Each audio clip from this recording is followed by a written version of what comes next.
Hello, everyone. My name is Dr. Bailey Goldman. I am a nephrologist in Toronto, Ontario, Canada.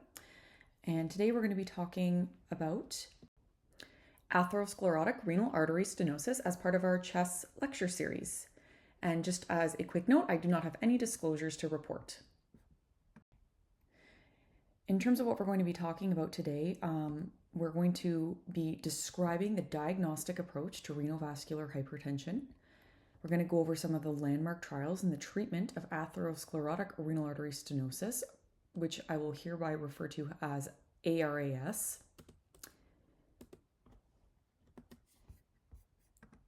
We will discuss the diagnosis of ARAS as well as the management principles for ARAS. So like anything in medicine, I'll start off with a case. And our case study starts with a 67-year-old male who has a past medical history significant for smoking for the past 30 years, dyslipidemia, type 2 diabetes, as well as hypertension for a total duration of 15 years at time of consultation. His hypertension was previously quite well controlled, but he is now requiring the addition of quite a few new medications. These medications include chlorthalidone 25 milligrams, telmisartan 80 milligrams, amlodipine 10 milligrams, doxazosin 8 milligrams, bisoprolol 2.5 milligrams, and spironolactone 25 milligrams, so quite a few different medications. He was thus referred to a hypertension specialist in our clinic for refractory hypertension workup and management. In terms of the initial investigations that we conducted when we first saw this patient, some of the basic labs that came back showed an entirely normal CBC, though hemoglobin on the higher end of normal in the context of smoking. And chemistry panel showed mild hypokalemia, some mild alkalosis, creatinine of 124 correlating to stage 3 CKD, as well as an ACR of 31.1 milligrams per millimole with a negative blood on urine dipstick. In terms of a secondary hypertension workup, we measured various hormones to rule out adrenal-mediated hypertension, which demonstrated an renin of 137 international units per milliliter, aldosterone 447 picomoles per liter, a 24-hour urine cortisol that was normal at 201 nanomoles per day, and then 24-hour urine catecholamines, which are all within normal limits. We conducted a renal artery ultrasound with Dopplers, which demonstrated a 30% proximal stenosis in the right renal artery, as well as a 90% proximal stenosis in the left renal artery, with a smaller left kidney, than the right kidney at 8 centimeters versus 10.5 centimeters respectively. And this image here is not showing any specific degree of renal artery stenosis. It's just to highlight some of the anatomy seen on renal Doppler ultrasounds in terms of what the left and right renal arteries look like. So what causes renal artery stenosis? So in the large majority of the time, up to 90% of the time, it's atherosclerotic in origin, which is the focus of today's talk. However, 10 to 30% of the time, it can be due to fibromuscular dysplasia, which is another talk that you can listen to delivered by Dr. Lisa Dubrovsky. And then there are some rare entities felt to be less than about 10% of the time, which are made up of things like thromboembolic disease, infrarenal aortic aneurysms, arterial dissection, as well as various forms of vasculitis. There's also neurofibromatosis, as well as retroperitoneal fibrosis, which can all cause a renal artery stenosis.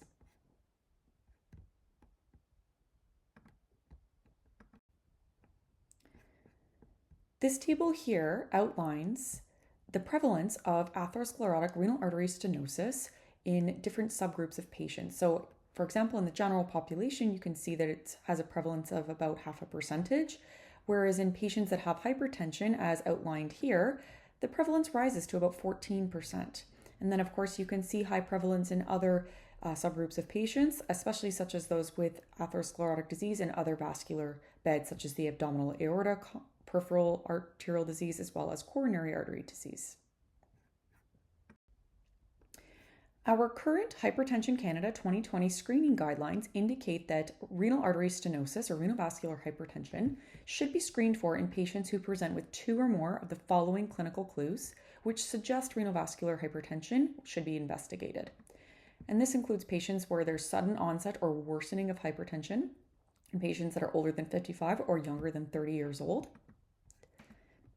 the presence of an abdominal bruit on physical exam, hypertension resistant to at least 3 medications, increase in serum creatinine level beyond 30% associated with use of RAS inhibitor, or other atherosclerotic vascular disease, particularly in patients who smoke or have dyslipidemia, as well as patients that have recurrent pulmonary edema associated with hypertensive surges.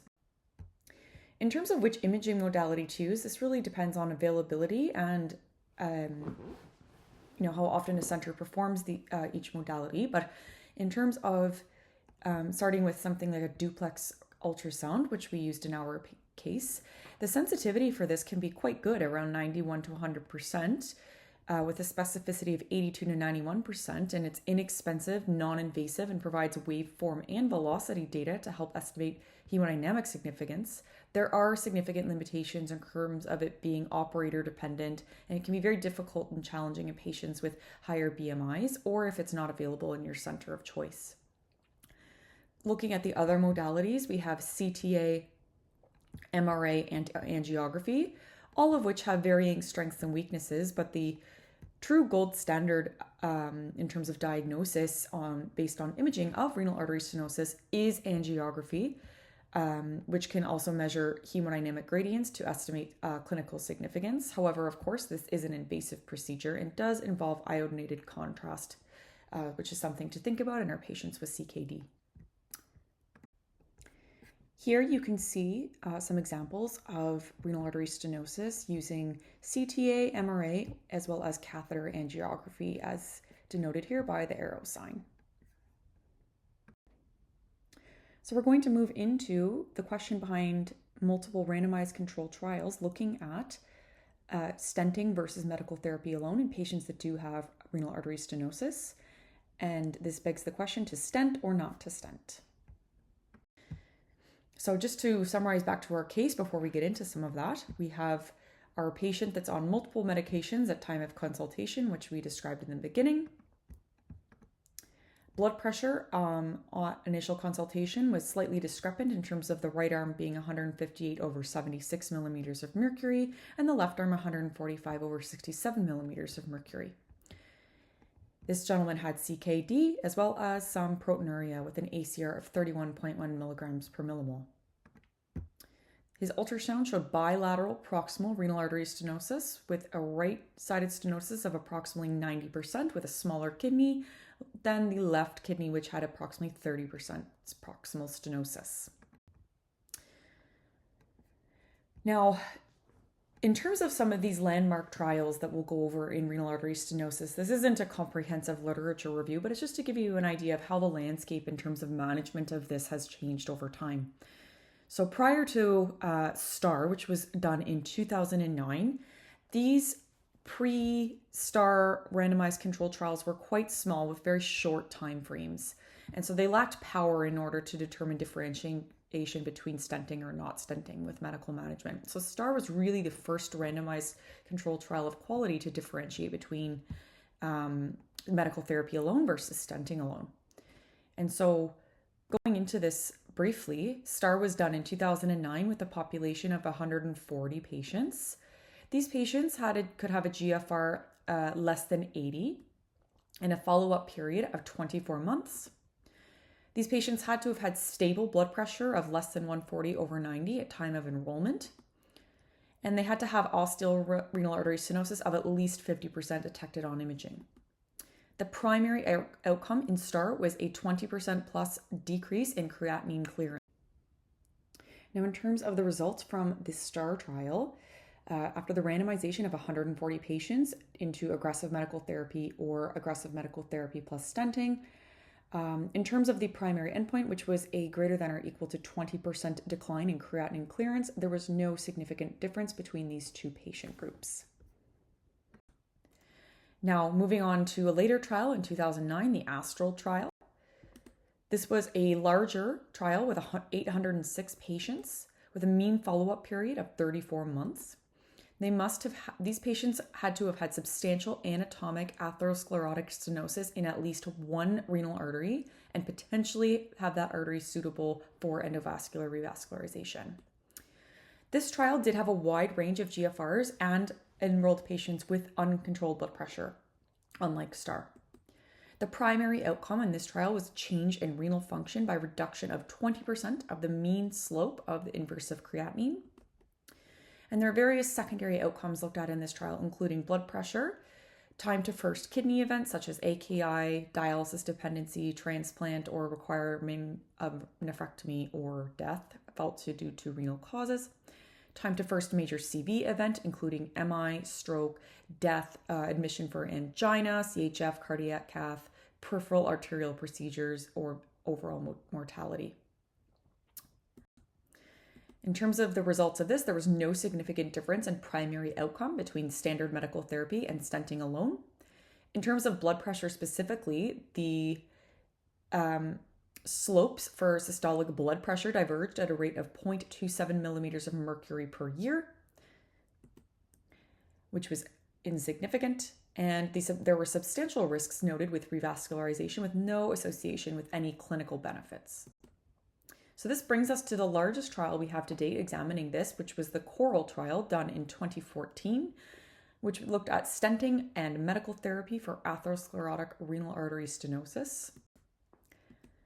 This was, like I said, the largest renal artery stenosis trial to date with comparison between CV events and kidney outcomes in patients with renal artery stenosis.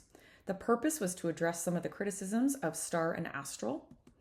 It was a large patient population of 947 patients with a median follow-up of 43 months. These patients had to be on at least 2 or more antihypertensives at baseline with a systolic blood pressure uncontrolled at least 155 millimeters of mercury. And these patients could have more advanced CKD with a GFR of less than 60. The primary endpoint for this trial was a composite, and this consisted of death from either CV or renal events, stroke, MI, hospitalization for CHF, AKI, or initiation of permanent renal replacement therapy.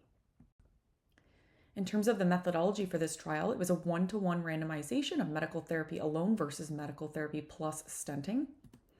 In terms of what medical therapy entailed in this trial, included an antiplatelet agent. Antihypertensives included candesartan plus hydrochlorothiazide and amlodipine/atorvastatin. Target blood pressure was less than 140 over 90 or less than 130 over 80 if patient had diabetes. And the dyslipidemia target was titrated as per current guidelines. Hemoglobin A1C target less than 7%, and of course smoking cessation. Now, in terms of other results, I apologize, this is a bit of a busy slide here. However, it just demonstrates that there was no significant difference in terms of the primary endpoint, any of the components of the primary endpoint, or secondary clinical endpoints in the medical therapy group versus medical therapy plus stenting alone. I'll pause to let people look at that a little bit more. Now, that being said, there was a post hoc analysis done of the CORAL study in 2016, which looked at the relationship of albuminuria and renal artery stenting outcomes. In this post hoc analysis, the CORAL study population was stratified by mean baseline urinary albumin to creatinine ratio and analyzed for the 5-year incidence of primary endpoint. When the ACR was less than or equal to 22.5 milligrams per gram, which correlates to about 2.25 milligrams per millimole, stenting was actually associated with significantly better event-free survival from the primary composite endpoint, 73 versus 59% at 5 years, with a p-value equal to 0.02. This goes back to the concept of renal parenchymal viability in terms of why these patients might actually benefit. The takeaway here is that patients with low-grade albuminuria, or none, may indicate a large subgroup of patients with atherosclerotic renal artery stenosis that may benefit from stent placement in addition to optimized medical therapy. In terms of medical management of atherosclerotic renal artery stenosis, We want to titrate blood pressure control to the appropriate target for patient's comorbidity profile. The choice of antihypertensives tends to be a RAS inhibitor, and of note, this can be well tolerated in patients with both unilateral and bilateral renal artery stenosis. Individuals with higher grade renal artery stenosis render the kidney susceptible to renal hypoperfusion though. So this is where in patients where you're worried about a significant rise in creatinine, if they have severe bilateral disease, for example, close monitoring of their renal function and electrolytes after is crucial. Want lipid lowering therapies to appropriate targets based on CV risk, as well as ASA, which is standard of care for secondary cardiovascular events, as well as glycemic control with individualized A1C target based on the patient, and of course, smoking cessation. So going back to our patient, stenting was actually recommended based on the fact that this patient was on many antihypertensives with poor blood pressure control. Initially, this patient did decline the procedure, but he was unfortunately admitted 2 months later to a community hospital with flash pulmonary edema, as well as rise in creatinine with no improvement despite diuresis. This patient was reassessed in clinic and feeling quite fatigued, wanted to stop all medications, and ultimately decided to revisit stenting.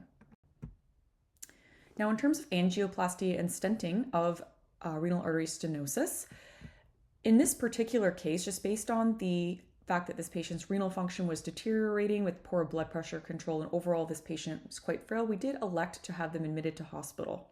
They were admitted under general medicine service and they were referred to our interventional radiologists for consideration of stenting. The patient was admitted with a blood pressure around 160 to 170 over 70 to 80 on admission. No changes to home antihypertensives were made at that time. This patient underwent renal artery angiography with right-sided stenting. Initially, his blood pressure post-procedure was mildly improved to 140 over 80 to about 150 over 90, and this drifted down to more consistently closer to 140s over 90s by time of discharge, and some of the medications were changed, including cessation of doxazosin and spironolactone being halved. In 1 month follow-up in clinic, this patient's blood pressure was significantly improved to 127 over 75.